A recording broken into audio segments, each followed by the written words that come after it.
Here we have a pre-owned 2017 GMC Acadia Limited.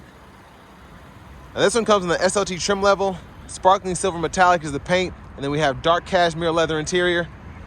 The powertrain consists of a 3.6-liter naturally aspirated V6 engine that's mated to a 6-speed automatic transmission. This vehicle has a little under 87,000 miles on it.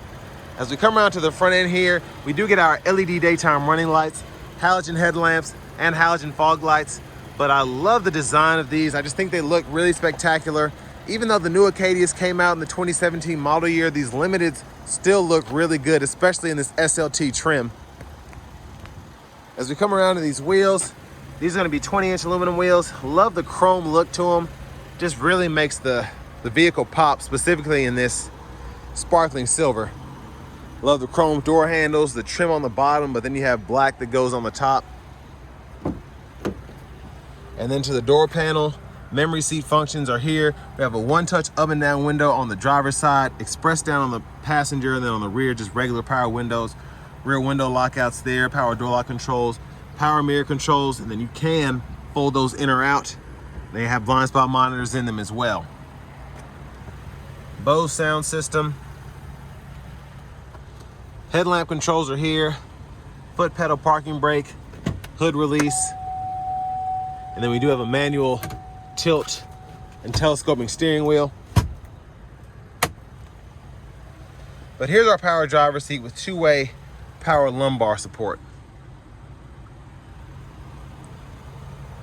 Now I want to give a huge thanks to Chevrolet Buick GMC of Murfreesboro here in Murfreesboro, Tennessee for allowing me to review this vehicle today. I'll leave a link below in the description. If you're looking to find the best price on one of these closer to home, click that third link down below. It takes just a minute to fill out your information, and I'll make sure the local dealers are fighting to get to the best price on this or whatever pre-owned vehicle you might be interested in. Now you can pull this to kind of release the seat. You can pull this to slide the seat bottom back and forth, and you can pull this here to fold it down. But I'm gonna make sure it's all the way back, and then let's see how good the leg room is.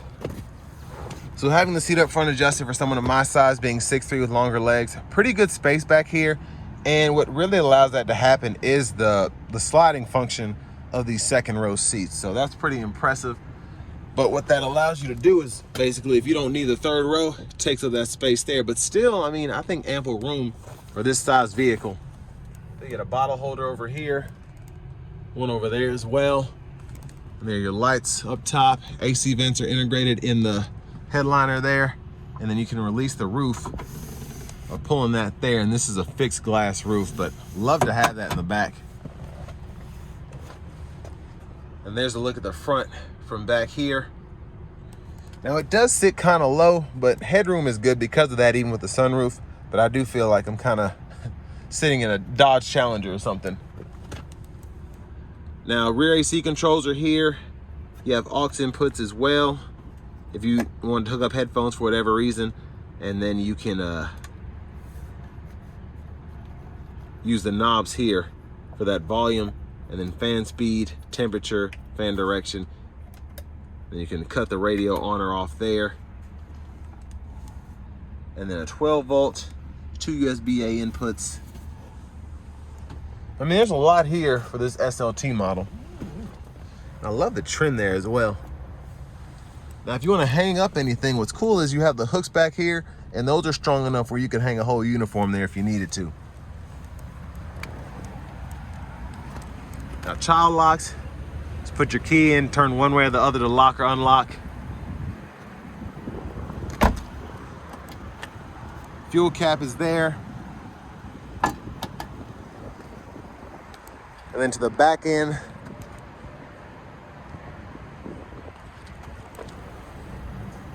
exhaust, there's a spare.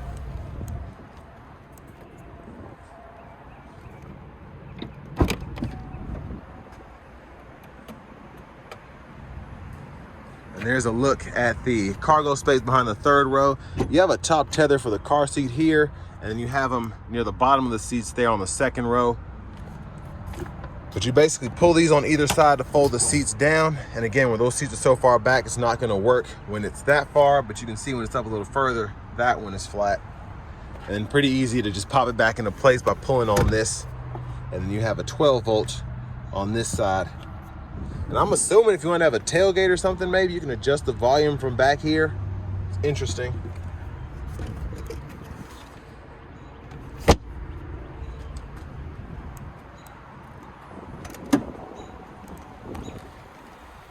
And then you do have a trailer hitch. The receiver, I believe, is behind this cover. So you just take that off and hook up a ball or whatever. Now to the rear passenger side, again, you can slide here, pull this strap here, and then that'll fold that into the floor. And then after that, again, you can use that to get easier access to the back, and your lower anchors for the car seats are right there.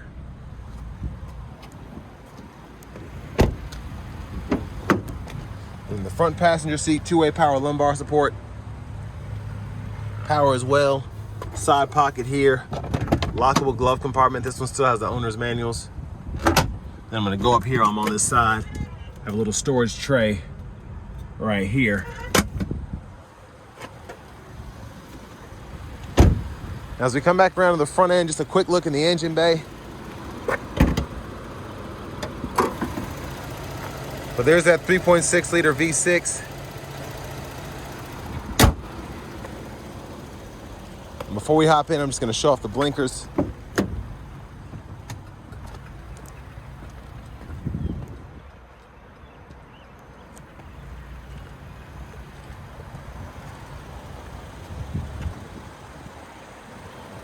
So I like that we get LED blinkers in the side mirrors there. That's a nice touch. But let's hop in. So, leather wrapped steering wheel here. There's the horn. Now over here to the screen, we have a navigation system here. So you just hit that to get access to here and type in your destination, whatever. Home page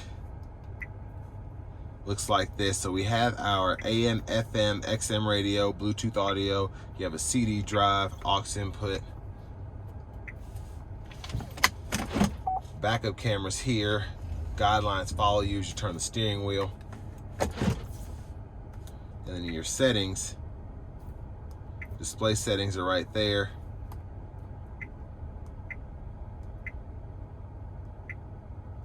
Set your time, date, and all of that. Hazards are here, and volume knobs there. Click there to turn the audio off.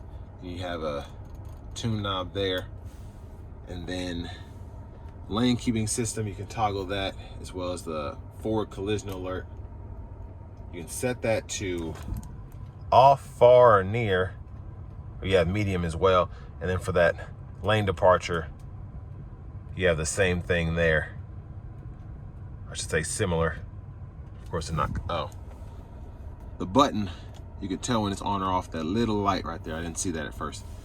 And then I'll show you in the gauge cluster after a while, the trip meters here. You can see the tire pressure monitors, change your units and all that by using these four kind of soft touch buttons. And then dual zone automatic climate control, so we can do that. Sync, unsync. Well, we unsync by doing this, but then when the sync's up, you have a little light there.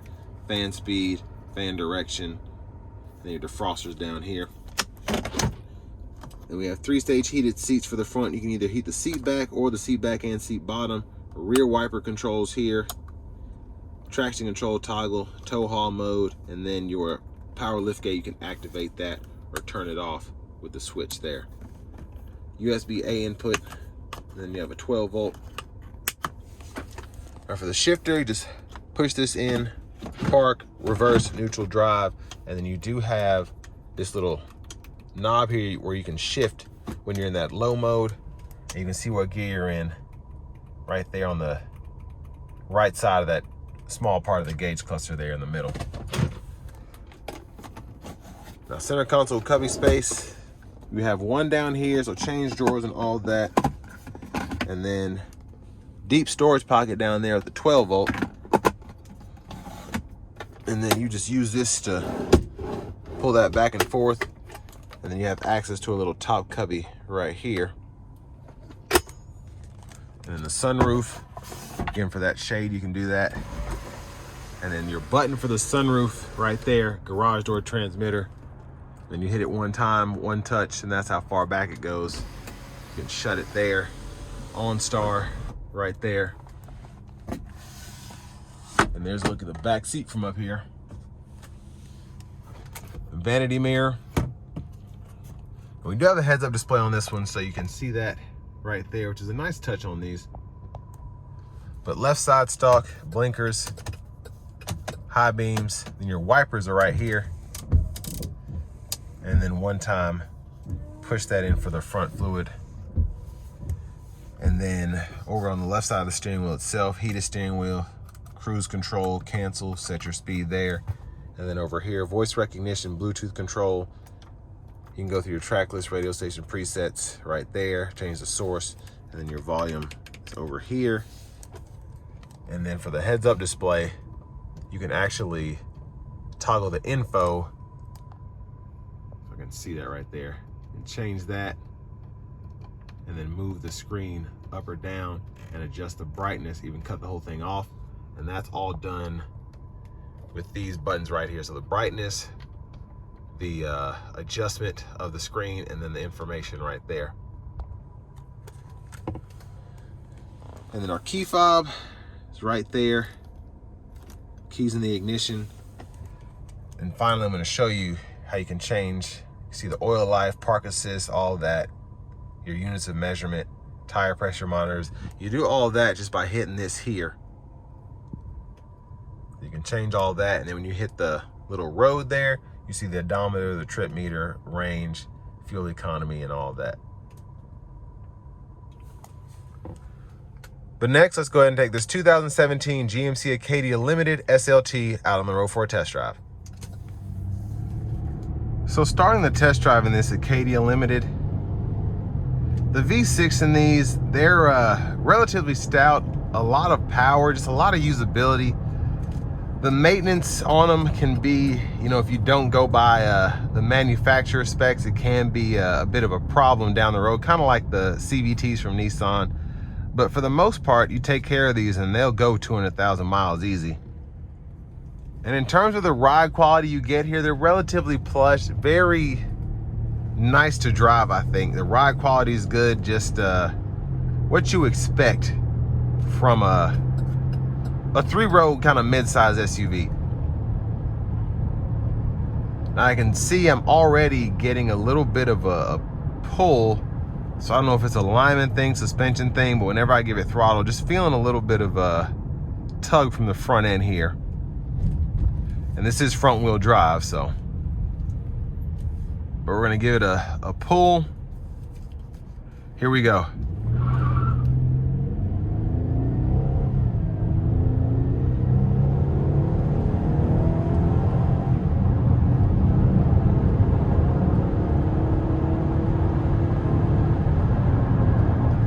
So, I mean, I barely put my foot down. It was just kind of, I guess where I put my foot down so fast in this front wheel drive, it's just, I guess, higher displacement V6, it wanted to squeal the tires just a tad.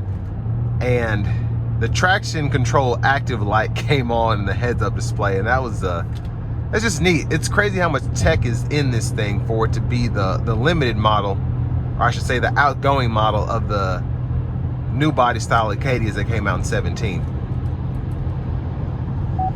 But I want to give a huge thanks to Chevrolet Buick GMC of Murfreesboro for allowing me to review this Acadia today. I'll leave a link below in the description. If you're looking to find the best price on one of these closer to home, click that third link down below. It takes just a minute to fill out your information, and I'll make sure the local dealers are fighting to get you the best price on this or whatever pre-owned vehicle you might be interested in. Now, I will say it's driving pretty nicely. Again, when I give it throttle, make sure no one's around me, it does like to pull to the left just a tad. So that's something that needs to be fixed. The alignment seems to be good. The brake pedal itself, whenever I hit it, you just feel a light squeak, or you hear a light squeak. And when I first started driving this low RPMs, I'm just hearing a little bit of a rattle coming from the front. I don't know if it's coming from this dash or from the engine bay. So, but I mean, that's pretty much all I've noticed on this thing. for it to be a 10-year-old vehicle with 87,000 miles on it.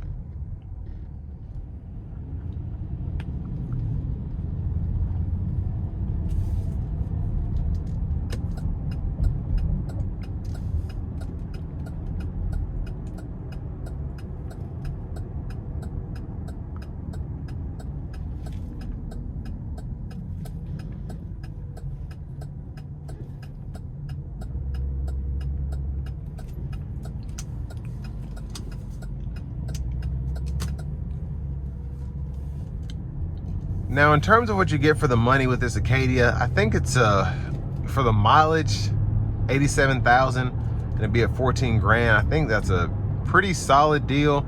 I would definitely just make sure that the brake pedal here and whatever's causing it to kind of pull to one side is taken care of.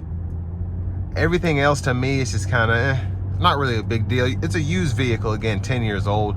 The rattle and whatnot doesn't really bother me. Now, if it's a mechanical thing, then I'd get that checked out, but it might just be a nuisance, and with the radio on, you're not gonna notice it.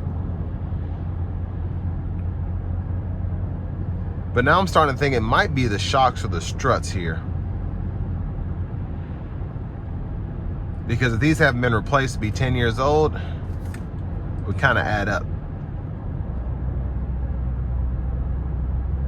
But I think it's, you know, these were really nice when they did the limiteds. They've always been pretty nice since they got, I think these came out maybe like 12 or 13. I can't really remember when they kind of got this updated refresh. But it just always seemed like a solid choice to me. I felt like a lot of the amenities made sense. So being able to slide those seats back and forth, fold them down, and then just kind of move them to where they need to be to make it easier for you, depending on whether you're needing storage capacity or whether you're needing space for your passengers. And then even this dated heads-up display that looks like it's from a 1995 Corvette is a nice touch as well. I really like that, and being able to change the view. So I just think there's a lot that GMC kind of put in here to make it worth people's while just to get these as the new body style Acadia was coming out. I mean, relatively thirsty. I think it's 16, 17 miles per gallon city, 23, 22 highway. But again, for what you get here, I think it's a solid option, especially if you're trying to get something that's really nice on the inside, looks good on the outside, and have it all under 15 grand. But this will bring me to the end of my review of this 2017 GMC Acadia Limited in the SLT trim level.